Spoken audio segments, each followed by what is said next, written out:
I don't know what to say anymore about Apex Legends. What's up, everybody? Hope you're all doing well. Welcome back to more esports news here at Esports Talk. Today we talk about Apex Legends, the future of it. Can it survive? You guys, of course, as always, can leave your comments down below because they continue to do things across the past year or so that really make me question a lot of what's going over on not only at EA, but also at Respawn. If you guys were here yesterday, yes, the release of the Crown Collection was met with tons of controversy, tons of backlash, and I would say rightfully so, but also people like Shroud. I will play his clips in a second for all of you guys waiting for that on his response as to why it actually was a necessity by EA or Respawn, whoever put it into action, as we probably can assume it was EA. You can't spell Respawn without an E and an A.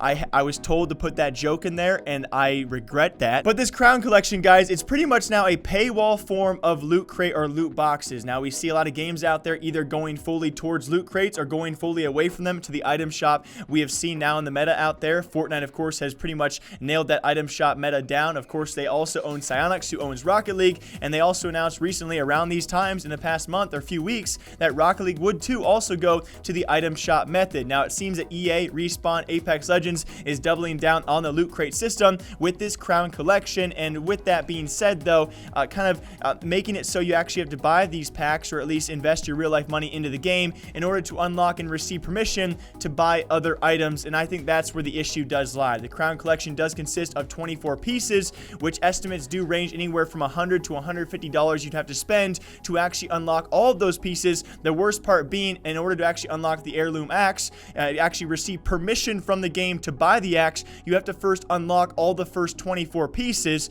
which you have to spend anywhere from $100 to $150 to attain, and then an additional $28 to attain the axe.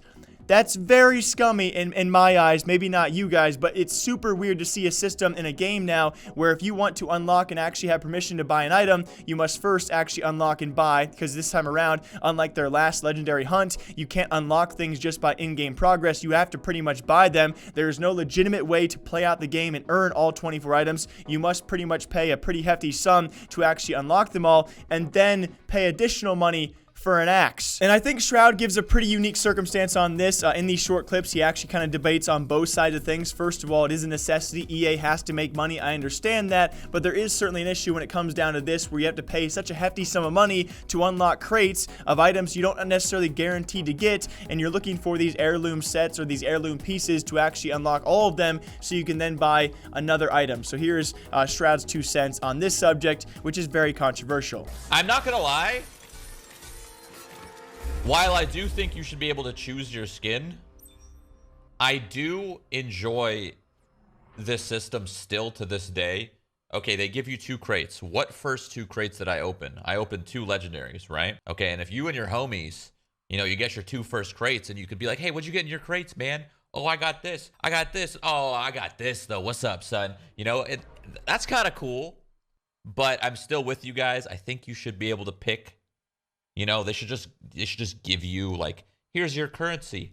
Pick whatever you want, up to 2 skins worth. I don't want everything to be handed to people. I don't like that. I don't like, if this whole event that they had, you could just unlock, that's a problem for both the company, because they make no money, and people like me. And so what do you guys think about this? Do you enjoy the fact that you have to spend a hefty sum of money to actually unlock all of these things, you know, buying the packs in order to get all the items required just to pay an additional sum to get the final item itself? It seems like a bit of a weird model. Only, though, am I really against this if this money does not go towards a better cause. We have seen many posts over the past year or so, especially during that dead period of Respawn, where they actually were making the posts about how well they treat their employees compared to, you know, that of Epic Games, who kind of just drains their employees. They run them for 100 hours per week on their salaries. Of course, you know, many of us know Fortnite and their weekly updates are pretty tedious, and they can really, you know, starve their staff and deprive their staff of what is real life. Respawn is the actual opposite of that spectrum, right? They try and treat their employees right, and it definitely showed the several months we did have without any updates whatsoever. If this money does go to a good cause, I'm okay with that. If a paywall exists or if loot crates exist, but the publisher or the developer use those funds for the right reasons, then I'm all for that. this, but will they do that? Because they haven't in the past. What we have seen so far is, unfortunately enough, a lacking competitive scene out there. Besides Twitch Rivals and Code Reds, we've had one event at least announced in general in all time of Apex, one solidified event, that being a 500k event. Besides that, really not too much going on in the competitive scene. It almost reminds me back to Call of Duty Black Ops 4 Blackout, where they just failed to do anything around the competitive or tournament nature of the game. But if this does mean, you know, better seasons coming soon, better battle passes, better skins, the heirloom collection is pretty cool, or at least, you know, better updates for the game itself, and maybe other things like, you know, anti-cheat would be a great thing for Respawn. If that is the case and those funds do go to those things and the game can actually reverse itself and come back to life, I'm okay with this as a one-time, maybe a two-time thing. Please do not keep on doing this kind of thing where you must buy these items in order to be able to buy additional items. It only works for a few diehards out there. A good friend of mine once said, would you rather make $10,000 off 100 people or $100 off of 10,000 people? Would you rather appease the very finite group of people and starve and really deprive them of all that cash for a finite group of people? Or would you rather make a decent amount of money off your entire player base who really thoroughly enjoys what you're putting out there? That's the question, Respawn. Because we have now seen a few times at least, especially upon the release of Apex Legends, the way they pay the streamers to play the game. And it seems like to me, you guys, of course, you always leave your thoughts down below about this, which almost bothers me the most. Yesterday, when they released this new set, this new, you know, this loot crate release or collection release, whatever you want to call it, that makes them the most money, you know what they did? Yeah, they paid a bunch more streamers once again to play their game. Streamers who would never be playing their game unless they were being paid. I saw them paying anywhere from streamers who bring in 20,000 viewers all the way down to streamers who bring in 20 viewers were being sponsored by EA. And so it seems a bit weird, and it really sucks to see Apex, the only way they get back to the top is by paying streamers to play their game around a collection release where they're going to come back and hopefully make a bit more money back on that as well. It's a thing we've seen in the past for Apex not work out. The game dies off a week later when streamers stop being paid to play it. And so it's a very weird story around Apex Legends and its future. A game we once saw